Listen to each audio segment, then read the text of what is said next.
m'appelle Nathalie. Moi, je m'appelle Lydia Balamant. Mon surnom Momo, comme tous les Maurice. Je m'appelle Christina. Ich heiße Hans-Georg. Mein Name ist Romina Breuhaar. Je m'appelle Véronique. Je m'appelle Sylvie. Je m'appelle Yves. Mein Name ist Ingrid. Alors, je m'appelle Frédéric. Je m'appelle Marilyn, ça fait 10 ans que je suis à l'équipe mobile de soins palliatifs Voltigo.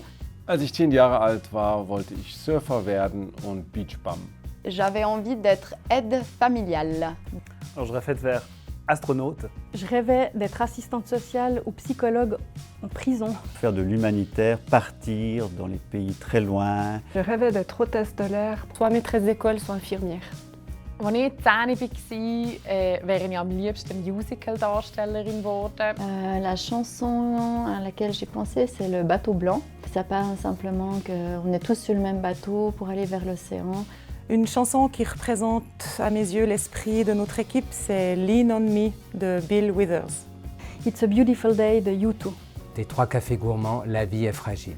Somewhere Only We Know, c'est une chanson de Keane. C'est les murs porteurs de Florent Pagny. Je crois que c'est cela qui est vraiment fondamental, ces murs porteurs qui permettent à une équipe Voltigo d'être cette maison pour accueillir, pour accompagner, pour vivre une aventure avec toutes ces personnes qui font appel à notre service. Also mich motiviert, dass ich da sein kann für die Leute in dem Moment, wo sie mich brauchen.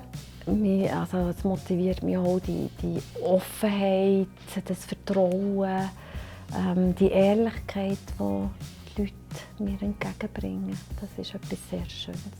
Je crois que c'est vraiment le fait que les personnes puissent finalement terminer leur vie ici le mieux possible finalement et surtout en lien avec ce qu'ils souhaitent. Mir motiviert am meisten bei der Voltigo zu arbeiten, dass es mir einfach extrem viel zurückgibt. La rencontre des personnes, il n'y a vraiment aucune routine dans ce métier. Chaque jour, on fait connaissance avec des nouvelles personnes et puis de pouvoir entendre leur histoire de vie, leur trajectoire de vie, leur projet de vie, c'est vraiment ce qui est le plus beau, ce que j'aime le plus dans mon travail de tous les jours. Den Menschen zu ermöglichen, dass sie zu Hause bleiben können, wenn sie das wollen, mit ihnen diesen Weg zu gehen und dass sie am Abschluss dann sagen können, die ganze Familie, ja, es war gut. Une expérience qui m'a le plus marquée, je dirais, je pense à une jeune dame qui était très malade et puis elle a demandé à Voltigo qu'on la suive et puis elle voulait juste qu'on soit en fait témoin de sa douleur et de sa souffrance et puis d'être témoin de sa douleur et de sa souffrance sans pouvoir la soulager, c'était très difficile comme position en tant qu'infirmière en sachant qu'on aurait pu faire différemment les choses, mais elle a choisi de faire comme elle le pensait. Voilà, d'être juste témoin, des fois c'est pas évident, mais c'est ce que la personne voulait, donc c'était le plus important.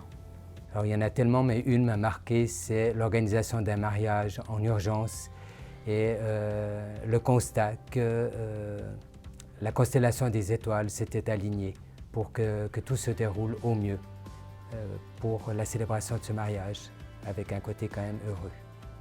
Un joli moment que j'ai eu la chance, ou en tout cas le cadeau de vivre avec un couple qui était très aimant, où finalement monsieur a rendu son dernier souffle pendant que son épouse était en train de me raconter la manière dont ils s'étaient rencontrés.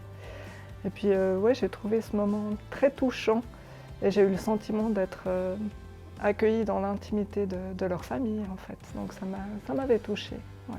Das, was ich ging mich merke und was mir ging mich sehr tief berührt, ist die pure Liebe, die zum Teil da ist, in gewissen Momenten, sei es jetzt zwischen einem Ehepaar, zwischen Geschwistern oder Onkel, Tante, einfach die pure Liebe, die man spürt und die man sieht. Und das ist etwas extrem Schönes und das berührt.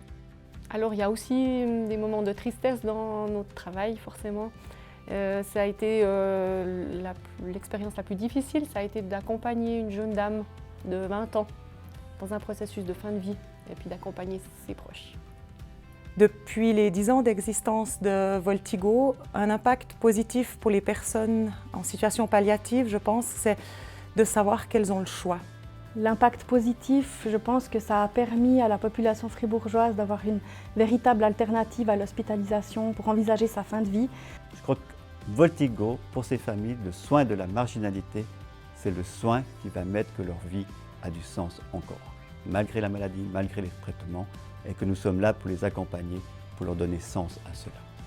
Also dank Voltigo können sicher viel mehr Leute daheim sterben. Es ist ja bei ganz vielen Leuten der Wunsch, das zu können. Das ist leider nicht immer möglich. Und ich hoffe auch, dass das Tabu von Sterben ein bisschen kleiner ist geworden in diesen Jahren. Je crois que l'impact le plus important a été vraiment d'élargir les choix dans la communauté. Vraiment de faire que finalement, dans les parcours différents de chacun, il y a différentes options, différents choix. Mon équipe, je pense, a réussi à donner un accès aux soins palliatifs à tous les Fribourgeois et toutes les Fribourgeoises qui en avaient besoin. Le mot de la fin, c'est que je dis souvent que je ne saurais pas quoi faire d'autre en tant qu'infirmière parce que je trouve que chez Voltigo, c'est vraiment le poste de rêve. Avant, j'avais dit « vive la vie », là je dirais « merci la vie ». Ich weiß, dass ich nichts weiß. Danke vielmals Voltigo und danke vielmals dem ganzen Team. Alors, le petit mot de la fin, c'est que la vie, elle est précieuse et fragile et qu'elle se vit dans le moment présent. Vive Voltigo. Alors je suis dans la gratitude. Merci Voltigo. Et puis bon anniversaire.